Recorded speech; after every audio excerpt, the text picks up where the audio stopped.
সাহায্য করুন তো, ম্যাডাম হাতে এটা আটকে গেছে। আর আপোষে যদি বের না হয় তাহলে আঙুল কেটে বের করুন, তবুও বের করুন। তিতির আতঙ্কিত হয়ে দিনেশের দিকে তাকালো। বলে কি এই লোক, একটা আংটির জন্য এখন আমার আঙুল কেটে ফেলতে হবে? কি সব আবোল তাবোল বলছেন স্যার? একটা সামান্য আংটির। তিতিরকে শেষ করতে দিল না দিনেশ। আরে সমস্যা মানে কি? 5 লাখ টাকা দামের এটা। 5 লাখ টাকা তোমার কাছে সামান্য মনে হলে দিয়ে দাও, এতে তোমার আঙুলও বেঁচে যাবে আর আংটিটাও ফ্রি পেয়ে যাবে। তাই বলে কি এভাবে? তিতির পারে না কেঁদে দেবে, একটু ভেবে স্যার আর কোনো উপায়ও নেই। দোকানদারকে জিজ্ঞেস করলো তিতির। আচ্ছা ম্যাম, আমরা আংটিটি কেটে ফেলতে পারি, ও তাই নাকি? তাহলে তাই করুন। কিন্তু এরপর আংটিটার মূল্য আপনাকে দিতে হবে। তখন এটা আমাদের কোনো কাজেও লাগবে না। এটা অনেকটা অ্যান্টিক পিস। কিন্তু আমি কিভাবে? তিতির এবার সত্যি চিৎকার করে কাঁদতে মন চাইছে। ও বুঝে গেছে ও ফেসে গেছে, আর এই কাজটি যে দিনেশের তাতেও কোনো সন্দেহ নেই। দিনেশ তিতির হাতটি টেনে নিয়ে আংটিটি ঘোরাতে লাগলো সাবধানে। মুখে বাঁকা হাসি দিয়ে তিতিরের কাছে কিছু শর্ত দিল। যদি তিতির শর্তে রাজি থাকে তাহলে দিনেশ তিতিরকে সাহায্য করতে পারে এই বিপদ থেকে রক্ষা করতে। তিতির অসহায় মুখে দিনেশের দিকে তাকিয়ে রইল। কি আশ্চর্য, বিপদে নিজে ফেলে আবার নিজেই শর্ত রাখে উদ্ধার করার জন্য। দুনিয়াটা আসলেই ধ্বংস হয়ে গেছে, এখানে ভালো মানুষের জায়গা নাই। দিনেশ তিতিরকে চুরির কর্নারে নিয়ে গিয়ে তিতির পছন্দ করা চুড়ি দুটো হাতে নিয়ে নিজেই পরিয়ে দিল। আমার প্রথম শর্ত, এগুলো তুমি আর খুলতে পারবে না, যত কিছু হোক না কেন। দিনেশের শর্ত শুনে তিতির বিস্মিত হয়ে দিনেশের দিকে তাকিয়ে রইল। এ আবার কেমন শর্ত? আর দ্বিতীয় শর্ত হলো, তোমাকে আমার সাথে আমাদের নেক্সট প্রজেক্টের মিটিংয়ে লন্ডন যেতে হবে। এখানে না বলার কোনো চান্স নেই, কারণ তুমি আমার পিএ। আমি যেখানে তুমিও সেখানে। তবুও বললাম তোমাকে। কিন্তু আমি কিভাবে, মানে এত দূর বাড়িতে পারমিশন দিবে না আমার? যদি আমি কথা বলি তোমার বাবার সাথে তাহলে কি হবে? হয়তো। ওকে, আমি কথা বলে নেব। তুমি বাড়ি গিয়ে প্যাকিং শুরু করে দাও। ইশারায় দোকানের একজন কর্মচারীকে ডেকে তিতির আঙুলের আংটিটি কেটে ফেলতে বলল। ক্ষতিপূরণ যা হবে ও মিটিয়ে দেবে বলল। এটা ছিল আজ সকালে তিতির অ্যাটিটিউডের জবাব দিনেশের পক্ষ থেকে। দিনেশ তিতিরকে বোঝাতে চেয়েছিল অতীত। সেদিন প্রিয় সব জানার পর ভার্সিটি থেকে বের হয়ে গিয়েছিল একাই। আয়নের প্রতি অভিমানটা যেন আবার জমা হলো প্রিয়র মনে। ওর আবার পালিয়ে যেতে মন চাইছে সবকিছু ছেড়ে, তবে এবারে এত দূরে যে আয়ন ওর ছায়াও দেখতে না পায়।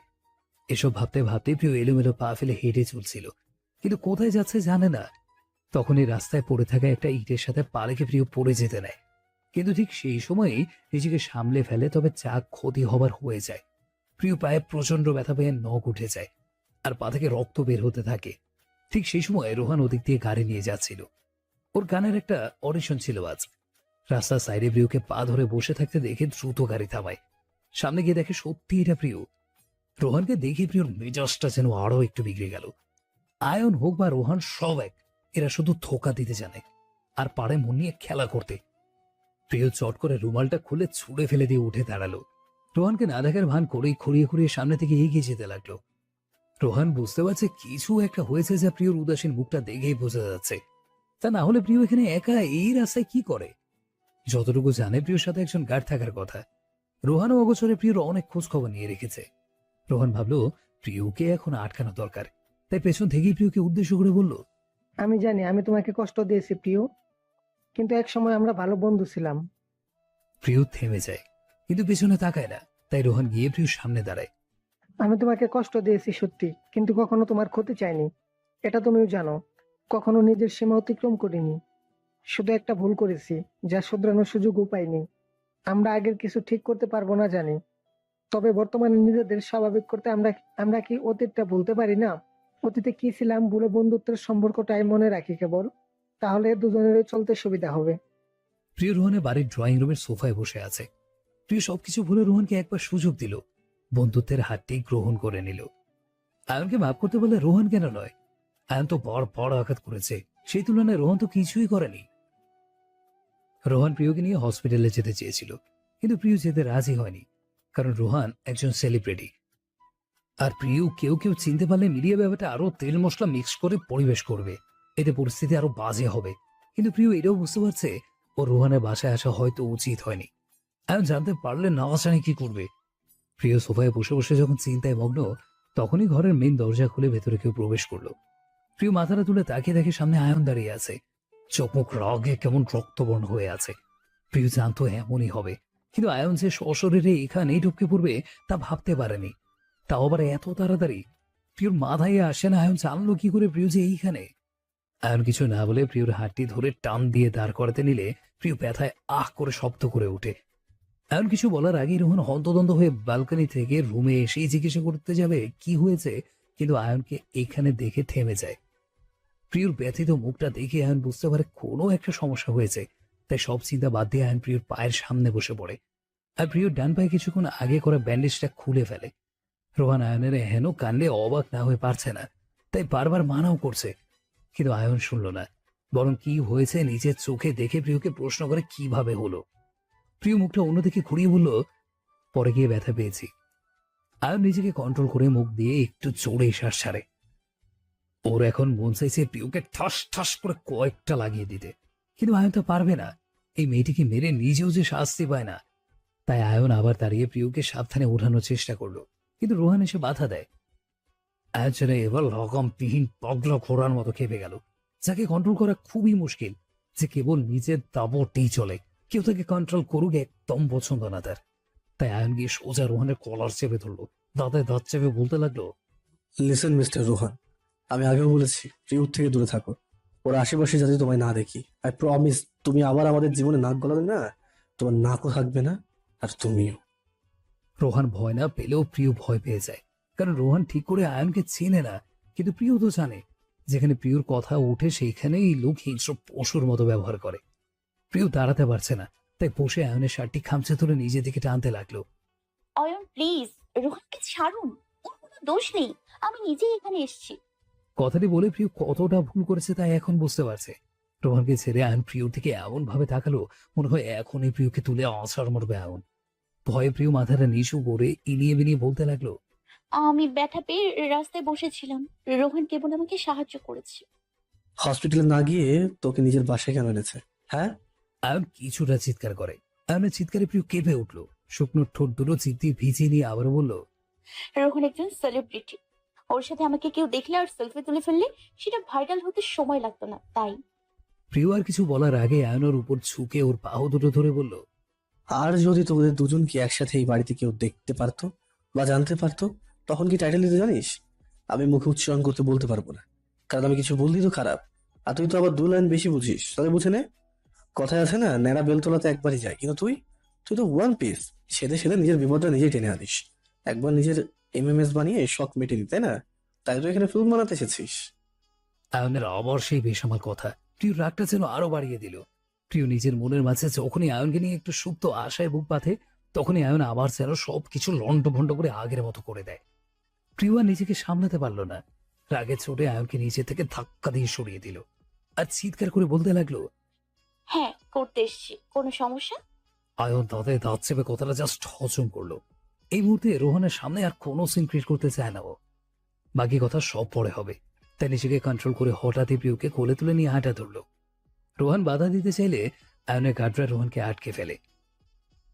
আয়ন আর চোখে একবার রোহানের দিকে তাকিয়ে রবিনকে অর্ডার দিল, রবিন, মিস্টার রোহন যদি আর এক পাও সামনে বাড়ায় তাহলে এমন দোষ দেবে যাতে জীবনেও আর কারোর সামনে হিরোগিরি দেখাতে না আসে।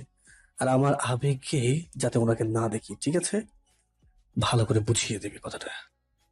রবিন মাথা নেড়ে সম্মতি জানালো। প্রিয় মোটেও প্রস্তুত ছিল না আয়ন কোনো কথাবার্তা ছাড়াই এমন আচানক ওকে কোলে তুলে নেবে, কিন্তু এখন রোহানের প্রতি আয়নের মাত্রাতিরিক্ত রুট বিহেভিয়ার প্রিয় সহ্য হলো না। তাই আয়নের পাহাড় থেকে নামার চেষ্টা করতে লাগলো, কিন্তু কি লাভ হলো? আয়নের শক্ত হাতের বাঁধন ছেড়ে বের হওয়া এত সহজ নয়।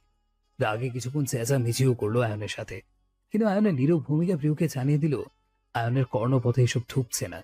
প্রিয় খুব ভালো করেই বুঝতে পারলো এই লোক জীবনেও ভালো হবার না, ঘাড়তেরা লোক একটা, শুধু নিজেরটা বোঝে, বাকি দুনিয়া যাক চাহন নামে।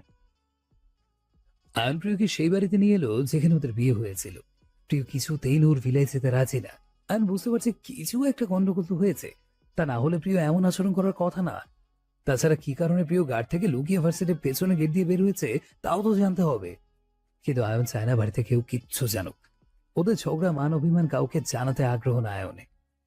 প্রিয়কে বিছানায় বসিয়ে দিয়ে আয়ন ফার্স্ট এড বক্সটা নিয়ে এলো। প্রিয়র পায়ের কাছে বসে পাটা ধরতে নিলে প্রিয় পাটা সরিয়ে ফেলতে নেয়। আয়ন শক্ত হাতে পাটা ধরে ফেলে, ক্ষত স্থানটা পরিষ্কার করে ব্যান্ডেজ করে দেয় নিজ হাতে। প্রিয়কে তখনও মুখ ভার করে বসে থাকতে দেখে আয়নও প্রিয়র পাশে বসে প্রিয়কে নিচে থেকে ঘোরানোর চেষ্টা করে বলল। কি হয়েছে সোনা, এত রাগ কেন? আমি কি কিছু করেছি? প্রিয় আয়নের দিকে ছলছল চোখে তাকালো এবার। প্রিয় চোখের জল দেখে আয়ন ব্যস্ত ভঙ্গিতে প্রিয়কে জিজ্ঞাসা করলো। কি হয়েছে সোনা, বল আমায়। কাঁদছিস কেন? বল কি হয়েছে। আমি প্রিয়র মুখটি ধরে কথাটা বললাম। প্রিয় চোখের জলটা মুছে ব্যাগ থেকে নিজের ফোনটা বের করে আয়নের সামনে ছবিগুলো তুলে ধরলো। আয়ন ছবিগুলো দেখে, দিয়েছে তোকে? সেটা পরে জানলেও হবে, আগে বলো সত্য কিনা। তোর কি মনে হয়? আমার কি মনে হয় তুমি আজ জিজ্ঞেস করছো? এমনি কিছু ছবি আর ভিডিও দেখে একদিন তুমি আমার উপর আঙুল তুলেছিলে, মনে আছে? আজ 2 বছর পর ঘটনাটা আবার পুনরাবৃত্তি হচ্ছে। বলো আমি কি রিয়াকশন করব? তুমি কি আশা করো আমার কাছে? সেদিন তুমি আমার কোনো কথা শোনোনি, আজ তুমি কি বলবে? আয়ন চুপ থেকে প্রিয়র কথাগুলো মন দিয়ে শুনছিল এতক্ষণ। প্রিয়র বলা শেষ হলে আয়ন মুখ খুলে, আমি জানি সেদিন আমার ভুল হয়েছে। আমি তোকে ভালোবাসতাম, তাই হঠাৎ করে আসা এসব আমি মেনে নিতে পারিনি প্রিয়। আমি আগেও বলেছি এসব। আমার ভিতরে প্রচন্ড ঝড় উঠেছিল, যা সবকিছু লন্ডভন্ড করে দিচ্ছিল। আর আমি আমার সেই ঝড়কে থামাতে তোকে আঘাত করি। বিশ্বাস কর, যা করেছি ভালোবাসার আঘাত সহ্য করতে না পেরে করেছি। আমার মনে হয়েছিল তুই আমাকে ধোঁকা দিয়েছিস, বিশ্বাসঘাতকতা করেছিস। আর তুইও তখন ছবিগুলোর সত্যতা জানিয়েছিলি, তাই আমি পাগল হয়ে গিয়েছিলাম। কিন্তু আজকের এইসব ছবিগুলো সব মিথ্যা। আমি তোর কসম করে বলছি প্রিয়, তোকে ছাড়া আমার কখনো কোনো মেয়ের প্রতি কিঞ্চিত পরিমাণ ইন্টারেস্ট আসেনি।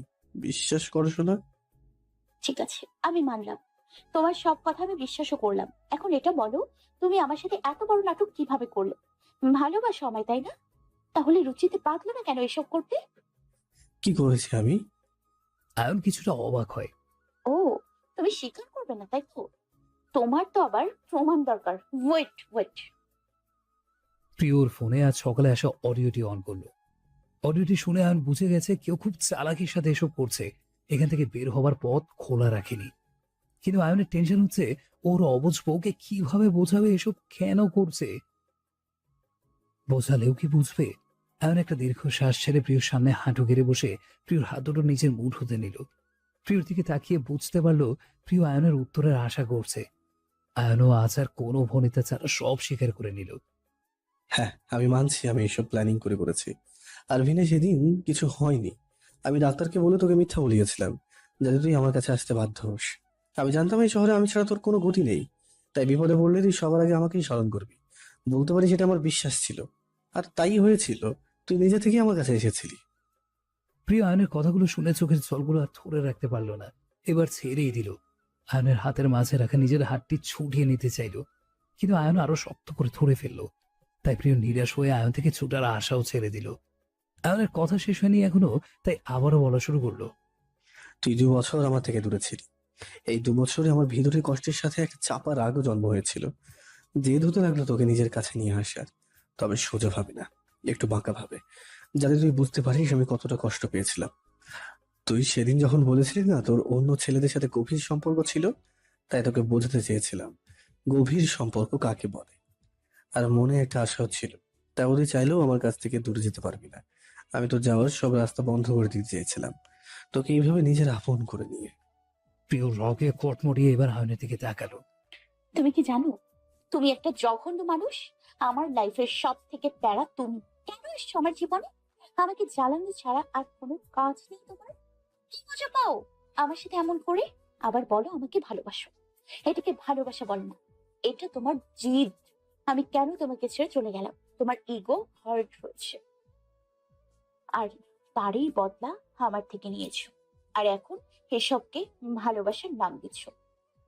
তুমি যতই বলো আমাকে ভালোবাসো, আমি বিশ্বাস করি না। আর এই জীবনে আমিও তোমাকে আর ভালোবাসবো না। কিছুক্ষণের জন্য তোমার মায়ে জড়িয়ে ফেলেছিলাম, কিন্তু সময় থাকতে চোখ খুলে গিয়েছে। আমার সাধ্য থাকলে তোমার চেহারাও দেখতাম না আর কোনো দিনও। চলে যাও, চলে যাও তুমি এখান থেকে। আমাকে একটু একা থাকতে দাও প্লিজ। আয়ন নিরলস ভাবে কিছুক্ষণ মাথা নিচু করে বসেছিল। প্রিয়র প্রত্যেকটি কথা সত্য ও জানে, কিন্তু তার সাথে এটাও সত্য প্রিয়র প্রতি ওর ভালোবাসা, যা কোনোভাবে কমে না, বরং দিন দিন যেন প্রিয়র আসক্তিতে নিজেকে আরো চড়িয়ে ফেলছে। আর মুখ তুলে এবার প্রিয়র দিকে তাকালো। কেঁদে কেঁদে কি হাল করেছে বেটি। এত ছিচকাদুনি কেন এই মেজে? একটু কি কম কান্না করা যায় না? ওকে দেখলে মনে হবে আয়ন ওকে কত অত্যাচার করে। খেতে দেয় না, ভালোবাসা দেয় না, শুধু কষ্ট আর কষ্ট দেয়। অথচ এই মেয়েটি প্রতিনিয়ত আমার মনে রাজ্যে রাজ করে আসছে। তবুও নাকি ও জনম দুঃখিনী। ও নিজেকে জনম দুঃখিনী বললে আমি নিজেকে কি বলবো? ভালোবাসার কাঙালি নাকি ভিখারি? আয়ন একটা দীর্ঘ শ্বাস ছেড়ে প্রিয়র কোমরটা ধরে নিজের একদম কাছে টেনে নিল। প্রিয় অবশ্যই আসতে চায়নি, কিন্তু তবু কিছু করতে পারল না আয়নের শক্তির কাছে। প্রিয়র হাত দুটো মুঠোতে নিয়ে কপালে কপাল রেখে বলল, সত্যি করে বলতো ভালোবাসিস আমায়? এমন সময় এমন কথা শুনে প্রিয় কিছুটা বিস্মিত হয়ে আয়নের দিকে তাকালো। কিন্তু বেশিক্ষণ এই চোখের দিকে তাকিয়ে থাকা সম্ভব না প্রিয়র। তাহলে এই চোখের গভীরে প্রিয় তলিয়ে যাবে, আবার ভুলে যাবে আয়ন কি করেছে ওর সাথে। কিন্তু প্রিয় চায় না কিচ্ছুটা ভুলতে। ও তো চায় আয়নকে শাস্তি দিতে, কড়া শাস্তি, যে শাস্তিতে আয়ন কাঁদবে, হাত পা ছড়িয়ে ছিড়িয়ে বাচ্চাদের মতো কাঁদবে। তাহলে হয়তো প্রিয়র মনের প্রশান্তিটা ফিরে পাবে। এবার আর আয়নের কথাই বলবে না, একদম না। মনকে স্থির করে ফেললো প্রিয়। কি হলো বল, কথা বল সোনা, আমি কিছু জানতে চাইছি। প্রিয় আয়নকে মৃদু ধাক্কা দিয়ে মুখটা ঘুরিয়ে ফেললো অন্যদিকে। না বাসি না। আমি তোমাকে কেন ভালোবাসবো? ভালোবাসার মতো কিছু করেছো তুমি? শুধু ধোকা ছাড়া কি পেয়েছি বলো? বলছো না কেন এখন? আয়ন হঠাৎ প্রিয়কে ছেড়ে উঠে দাঁড়ালো। এই মুহূর্তে আয়নের মুখ দেখে যে কেউ বলতে পারবে প্রিয়র জবাবে যে আয়ন সন্তুষ্ট না। মনটা আজ ভেঙে গেল আবার। আর তা ভাঙতে সাহায্য করেছে প্রিয় নিজে। প্রিয়কে বোঝানোর মতো আর কোনো কথা নেই আয়নের কাছে। তাই আয়ন অনেক শান্ত কণ্ঠে প্রিয়র মাথায় হাত রেখে বলল, শুনেছি স্ত্রীর জন্য করা স্বামীর দোয়া নাকি কবুল হয়। তাই আজ আমিও তোকে দোয়া করে দিলাম, আল্লাহ যাতে তোকে খুব শীঘ্রই বিধবা করে দেয়, আর আমার থেকে তোকে মুক্ত করে দেয় একবারের জন্যই। এটা বলে আয়নার এক মুহূর্তও দাঁড়ালো না, বড় বড় পা ফেলে চলে গেল এখান থেকে। প্রিয় কি কর্তব্য বিমূঢ় হয়ে গেল। আয়ন এটা কি বলে গেল? ও কখনো এটা চাওয়া তো দূরে থাকে কল্পনাও করেনি। না চাইতেও প্রিয়র চোখ দিয়ে জল গড়িয়ে পড়তে লাগলো। অচেনা ভয়ে বুকের ভেতরে কেমন কুকড়ে যেতে লাগলো। সত্যি কি আল্লাহ কবুল করে নিবে এই দোয়া? সেদিন প্রিয়কে ওই বাসায় রেখে আয়ন চলে আসে নুরভিলায়। আর এসে সবাইকে জানায় প্রিয়কে খুঁজে পাওয়া যাচ্ছে না। কারণটা ছিল আয়ন সেই অচেনা ব্যক্তিটিকে বোঝাতে চাইছিল তার প্ল্যান সাকসেসফুল হয়েছে। প্রিয় আবার আয়নকে ছেড়ে পালিয়েছে। আয়ন আর প্রিয় সম্পর্কে আবার ফাটল ধরেছে। আয়ন খুব ভালো করেই বুঝতে পারছে অচেনা ব্যক্তিটি হয়তো তার আশেপাশেই আছে। কারণ ওর আর দিনেশের মাঝের কথা বাহিরের কেউ শোনা পসিবল না। তার মানে কাছের কেউ তো আছে যে চায় না আয়ন আর প্রিয় একসাথে থাকুক। তাই বারবার শুধু ওদের মাঝে ভুল বোঝাবুঝি সৃষ্টি করছে। তাকে সামনে আনার জন্যই আয়ন প্রিয়র গায়েব হওয়ার কথাটা নিজেই ঢোল পিটিয়েছে। প্রিয়কে ওই বাসায় রেখে গত কয়েকদিন প্রিয়র সাথে কোনো যোগাযোগ করেনি। প্রিয়কে কিছুটা সময় একলা ছেড়ে দিয়েছে আয়ন ভাবার জন্য। অনেক সময় কাছে থাকার চেয়ে দূরে গিয়ে ভালোবাসার অস্তিত্ব জানানো যায়। আয়ন তাই করছে। তবে প্রতিনিয়ত প্রিয়র খবর নিচ্ছে আয়ন। প্রিয় না জানলেও আয়ন জানে প্রিয় কি করছে না করছে। তাই আজ সকালে যখন প্রিয় জ্ঞান হারিয়ে ফেলে, তখন আয়ন আর কিচ্ছু না ভেবে প্রিয়কে বাসায় নিয়ে আসে। আয়ন জানতো এতে অনেকের প্রশ্নের সম্মুখীন হতে হবে, কিন্তু আয়নের চিন্তা আপাতত সেদিকে না। সবাইকে ও কিছু না কিছু বলে সামলিয়ে ফেলবে, কিন্তু এই তেড়া মেয়ে জ্ঞান ফিরে যখন আয়নকে সামনে দেখতে পাবে তখন কি করবে আয়ন তা ভেবেই টেনশন করছে। গরম শেষ হয়ে হালকা শীতের প্রকোপ পড়ছে মাত্র। এসির কারণে রুমটা কেমন হিম শীতল হয়ে গিয়েছে। আয়ন তাই এসিটা বন্ধ করে রুমের জানলার পর্দাগুলো সরিয়ে দিল। পরিবেশ ঠান্ডা বলে রুমটিতেও হালকা হালকা ঠান্ডা বাতাস প্রবেশ করে শীতলতা বজায় রাখলো। রুমটি দক্ষিণের দিকে মুখ করা বলে রুমটিতে সহজেই বাতাস চলাচল করতে পারে। আয়ন ব্যালকনিতে দাঁড়িয়ে অনেকদিন পর একটা সিগারেট ধরালো। আজকাল খাওয়া হয় না তেমন প্রিয়র জন্য, কিন্তু আজ খুব ইচ্ছে জাগলো মনে, তাই চাওয়াটা সাথে সাথে পূর্ণ করে ফেললো। আয়ন জানে প্রিয় জেগে থাকলে আরো রাগ করতো এটা নিয়ে। এমনি আজকাল মেয়েটি রাগ নাকে ডগায় নিয়ে করে। আজকাল এই মেয়ের রাগে এত কেন যে ভয় লাগে আমার আল্লাহ জানে। এ কেমন প্রেমে পড়েছি আমি। এমন একটা পিচ্চি মেয়ে যেদের কাছে বারবার নত হতে হয় আমাকে। মানুষ বলে বিয়ের পর নাকি প্রেমের গতি কমে যায়, আকর্ষণ কমতে থাকে দুজন মানুষের। কিন্তু কিছু প্রেম আছে যা ভোলার না। প্রেমের স্বাদের তৃপ্তি যেন সহজে মেটে না, বরং উঠতি বয়সে প্রেমের স্বাদের জন্য যেমন মনটা মারিয়া হয়ে ওঠে, তেমনই ইচ্ছা জাগে একসময় প্রৌঢ় বয়সেও। তখন মানুষ আবার নতুন করে প্রেমে পড়ে। প্রেম বরাবরই চক্ষু লজ্জাহীন হয়। সমাজ পরিবার কিছুই যেন দেখেও দেখে না। তাই তো আজকাল দেখা যায় একজন যথেষ্ট বয়স্ক মানুষ তার মেয়ের বয়সী নারী প্রেমেও পড়তে দ্বিধা করে না। কারণ মানুষ বারবার তার মন আর শরীরের চাহিদার কাছে ব্যর্থ। বলে না, শরীর বুড়ো হয় কিন্তু মন, সে তো এখনো যেন সতেজ সেই যুবক বয়সের মতোই। এত ইচ্ছা চাহিদা যে কোনো বয়সেও জাগতে পারে, যেমন আমারও জেগেছিল এই মেয়েটিকে দেখে অনেক বছর আগে। তখন হয়তো প্রেমে পড়ার মতো তেমন কিছুই ছিল না এই মেয়েটির মাঝে, তবুও যেন এক শক্ত বাঁধনে আমি ওর সাথে জড়িয়ে গিয়েছিলাম। কিন্তু ভুল শুধু এতটুকুই ছিল, আমার প্রেমের তাপ আমি ওর উপরে পড়তে না দেওয়া। যদি দিতাম তাহলে হয়তো আমাদের জীবন একটু অন্যরকম হতো। লোকে সত্যিই বলে জীবনে কিছু কথা থাকে যা সহজে কাউকে বলা যায় না। বলতে পারলে হয়তো জীবন অন্যরকম হতো। মনের ভিতরের কষ্টগুলো কাউকে প্রকাশ করা যায় না। লতার মতো বেড়ে ওঠা অনুভূতিগুলো একসময় যত্নের অভাবে যেমন নুইয়ে যায়, ভালোবাসাটা তেমনি। হ্যালো বন্ধুরা, পরবর্তী পার্ট খুব তাড়াতাড়ি আসবে, তো সবাই অপেক্ষায় থাকো। আর চ্যানেলটি যারা এখনো সাবস্ক্রাইব করনি তারা পরবর্তী পার্ট দেখার জন্য চ্যানেলটি সাবস্ক্রাইব করে রেখো। ধন্যবাদ সবাইকে, আমাদের সাথেই থেকো।